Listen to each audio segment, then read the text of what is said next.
श्रीमद्भागवत महात्म्य अतः चतुर्थो अध्याय। श्रीमद्भागवत का स्वरूप, प्रमाण, श्रोता वक्ता के लक्षण, श्रवण विधि और महात्म्य। सोनकादि ऋषियों ने कहा, सूत जी, आपने हम लोगों को बहुत अच्छी बात बताई। आपकी आयु बढ़े, आप चिरंजीव हों और चिरकाल तक हमें इसी प्रकार उपदेश करते रहें। आज हम लोगों ने आपके मुख से श्रीमद् भागवत का अपूर्व महात्म्य सुना है। सूत जी, अब इस समय आप हमें यह बताइए कि श्रीमद् भागवत का स्वरूप क्या है, उसका प्रमाण, उसकी श्लोक संख्या कितनी है, किस विधि से उसका श्रवण करना चाहिए तथा श्रीमद् भागवत के वक्ता और श्रोता के क्या लक्षण हैं। अभिप्राय यह है कि उसके वक्ता और श्रोता कैसे होने चाहिए। सूत जी कहते हैं, ऋषिगण, श्रीमद् भागवत और श्री भगवान का स्वरूप सदा एक ही है और वह है सच्चिदानंदमय।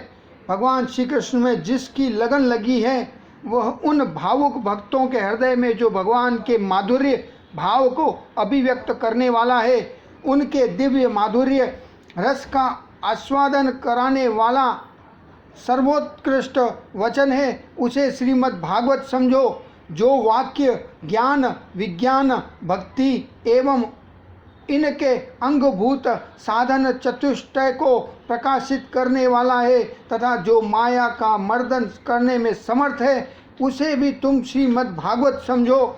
श्रीमद् भागवत अनंत अक्षर स्वरूप है, इसका नियत प्रमाण भला कौन जान सकता है। पूर्व काल में भगवान विष्णु ने ब्रह्मा जी के प्रति 4 श्लोकों में इसका दिग्दर्शन कर मात्र कराया था। विप्रगण इस भागवत की अपार गहराई में डुबकी लगाकर इससे अपनी अभिष्ट वस्तु को प्राप्त करने में केवल ब्रह्मा, विष्णु और शिव आदि ही समर्थ हैं, दूसरे नहीं। परंतु जिनकी बुद्धि आदि वृत्तियाँ परिमित है, ऐसे मनुष्यों का हित साधन करने के लिए श्री व्यास जी ने परीक्षित और श्री सुखदेव जी के संवाद के रूप में जिसका गान किया है, उसी का नाम श्रीमद् भागवत है। उस ग्रंथ की श्लोक संख्या 18,000 है। इस भवसागर में जो प्राणी कली रूपी ग्रह से ग्रस्त हो रहे हैं, उनके लिए वह श्रीमद् भागवत ही सर्वोत्तम सहारा है। अब भगवान श्री कृष्ण की कथा का आश्रय लेने वाले श्रोताओं का वर्णन करते हैं। श्रोता 2 प्रकार के माने गए हैं, प्रवर उत्तम तथा अवर अधम। प्रवर श्रोताओं के चातक, हंस, शुक और मीन आदि कई भेद हैं। अवर के भी वृक, भूरंड, वृष्ण और उष्ट आदि अनेकों भेद बतलाए गए हैं। चातक कहते हैं पपीहे को, वह जैसे बादल से बरसते हुए जल में भी स्पृहा रखता है, दूसरे जल को छूता ही नहीं। उसी प्रकार जो श्रोता सब कुछ छोड़कर केवल श्री कृष्ण संबंधी शास्त्रों के श्रवण का व्रत ले लेता है, वह चातक कहा गया है। जैसे हंस दूध के साथ मिलकर एक हुए जल में निर्मल दूध ग्रहण कर लेता है और पानी को छोड़ देता है, उसी प्रकार जो श्रोता अनेकों शास्त्रों का श्रवण करके भी उसमें सार भाग अलग करके ग्रहण कर लेता है, उसे हंस कहते हैं। जिस प्रकार भली भांति पढ़ाया हुआ तोता अपनी मधुर वाणी से शिक्षक को तथा पास आने वाले दूसरे लोगों को भी प्रसन्न करता है, उसी प्रकार जो श्रोता कथावाचक व्यास के मुँह से उपदेश सुनकर उसे सुंदर और परिमित वाणी से पुनः सुना देता और व्यास एवं अन्य श्रोताओं को अत्यंत आनंदित करता है, वह शुक कहलाता है। जैसे क्षीर सागर में मछली मौन रहकर अपलक आँखों से देखती हुई सदा दुग्ध पान करती रहती है, उसी प्रकार जो कथा सुनते समय निर्निमेष नयनों से देखता हुआ मुँह से कभी एक शब्द भी नहीं निकालता और निरंतर कथा रस का भी आस्वादन करता रहता है, वह प्रेमी श्रोता मीन कहा गया है। ये प्रवर अर्थात उत्तम श्रोताओं के भेद बताए गए हैं। अब अवर यानी अधम श्रोता बताए जाते हैं। वृक कहते हैं भेड़ियों को। जैसे भेड़िया वन के भीतर वेणु की मीठी आवाज़ सुनने में लगे हुए मृगों को डराने वाली भयानक गर्जना करता है, वैसे ही जो मूर्ख कथा श्रवण के समय रसिक श्रोताओं को श्रोताओं को उद्विग्न करता हुआ बीच बीच में जोर जोर से बोल उठता है, वह वृक्क कहलाता है। हिमालय के शिखर पर एक भूरंड जाति का पक्षी होता है। वह किसी के शिक्षाप्रद वाक्य सुनकर वैसा ही बोला करता है, किंतु स्वयं उससे लाभ नहीं उठाता। इसी प्रकार जो उपदेश की बात सुनकर उसे दूसरों को सिखाए पर स्वयं आचरण में न लाए, ऐसे श्रोता को भूरंड कहते हैं। वृक्ष कहते हैं बेल को उसके सामने मीठे मीठे अंगूर हो या कड़वी खली, दोनों को एक ही रस शाही मानकर खाता है। उसी प्रकार जो सुनी हुई सभी बातें ग्रहण करता है पर सार और असार वस्तु का विचार करने में उसकी बुद्धि अंधी असमर्थ होती है, ऐसा श्रोता वृक्ष कहलाता है। जिस प्रकार ऊँट माधुर्य गुण से युक्त आम को भी छोड़कर केवल नीम की पत्ती चबाता है, उसी प्रकार जो भगवान की मधुर कथा को छोड़कर उसके विपरीत संसारी बातों में रमता रहता है, उसे ऊँट कहते हैं। ये कुछ थोड़े से भेद यहाँ बताए गए। इनके अतिरिक्त भी प्रवर अवर दोनों के प्रकार के श्रोताओं के भ्रमर और गधा आदि बहुत से भेद हैं। इन सब भेदों को उन श्रोताओं के स्वाभाविक आचार व्यवहारों से परखना चाहिए जो वक्ता के सामने उन्हें विधिवत प्रणाम करके बैठे और अन्य संसारी बातों को छोड़कर केवल श्री भगवान की लीला कथाओं को ही सुनने की इच्छा रखे, समझने में अत्यंत कुशल हो, नम्र हो, हाथ जोड़े रहे, शिष्य भाव से उपदेश ग्रहण करे और भीतर श्रद्धा तथा विश्वास रखे। इसके सिवा जो कुछ सुने उसका बराबर चिंतन करता रहे, जो बात समझ में न आए पूछे और पवित्र भाव से रहे तथा श्री कृष्ण के भक्तों पर सदा ही प्रेम रखता हो। ऐसे ही श्रोता को वक्ता लोग उत्तम श्रोता कहते हैं। अब वक्ता के लक्षण बतलाते हैं। जिसका मन सदा भगवान में लगा रहे, जिसे कभी भी वस्तु की अपेक्षा न हो, जो सबका सुहृद और दोनों पर दया करने वाला हो तथा अनेकों युक्तियों से तत्व का बोध करा देने में चतुर हो, उसी वक्ता का मुनि लोग भी सम्मान करते हैं। विप्रगण, अब मैं भारतवर्ष की भूमि पर श्रीमद् भागवत का कथा का सेवन करने के लिए जो आवश्यक विधि है उसे बतलाता हूँ, आप सुने। इस विधि के पालन से श्रोता की सुख परंपरा का विस्तार होता है। श्रीमद् भागवत का सेवन 4 प्रकार का है, सात्विक, राजस, तामस और निर्गुण, जिसमें यज्ञ की भांति तैयारी की गई हो। बहुत सी पूजा सामग्रियों के कारण जो अत्यंत शोभा संपन्न दिखाई दे रहा है और बड़े ही परिश्रम से बहुत उतावली के साथ 7 दिनों में ही जिसकी समाप्ति की जाए, वह प्रसन्नतापूर्वक किया हुआ श्रीमद् भागवत का सेवन राजस। सात्विक श्रीमद् भागवत का सेवन चार प्रकार का है, सात्विक, राजस, तामस और निर्गुण, जिसमें यज्ञ की भांति तैयारी की गई हो, बहुत सी पूजा सामग्रियों के कारण जो अत्यंत शोभा संपन्न दिखाई दे रहा हो और बड़े ही परिश्रम से बहुत उतावली के साथ 7 दिनों में ही जिसकी समाप्ति की जाए, वह प्रसन्नतापूर्वक किया हुआ श्रीमद् भागवत का सेवन राजस है। 1 या 2 महीने में धीरे धीरे कथा के रस का आस्वादन करते हुए बिना परिश्रम के जो श्रवण होता है, वह पूर्ण आनंद को बढ़ाने वाला सात्विक सेवन कहलाता है। 1 या 2 महीने में धीरे धीरे कथा के रस का आस्वादन करते हुए बिना परिश्रम के जो श्रवण होता है, वह पूर्ण आनंद को बढ़ाने वाला सात्विक सेवन कहलाता है। तामस सेवन वह है जो कभी भूल से छोड़ दिया जाए और याद आने पर फिर आरंभ कर दिया जाए। इस प्रकार 1 वर्ष तक आलस्य और अश्रद्धा के साथ चलाया जाए। यह तामस सेवन भी न करने की अपेक्षा अच्छा और सुख ही देने वाला है। तामस सेवन वह है जो कभी भूल से छोड़ दिया जाए और याद आने पर फिर आरंभ कर दिया जाए।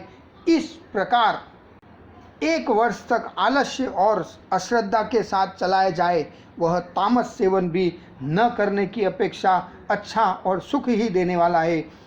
जब वर्ष, महीना और दिनों के नियम का आग्रह छोड़कर सदा ही प्रेम और भक्ति के साथ श्रवण किया जाए, तब वह सेवन निर्गुण माना गया। जब वर्ष, महीना और दिनों के नियम का आग्रह छोड़कर सदा ही प्रेम और भक्ति के साथ श्रवण किया जाए तब वह सेवन निर्गुण माना गया है।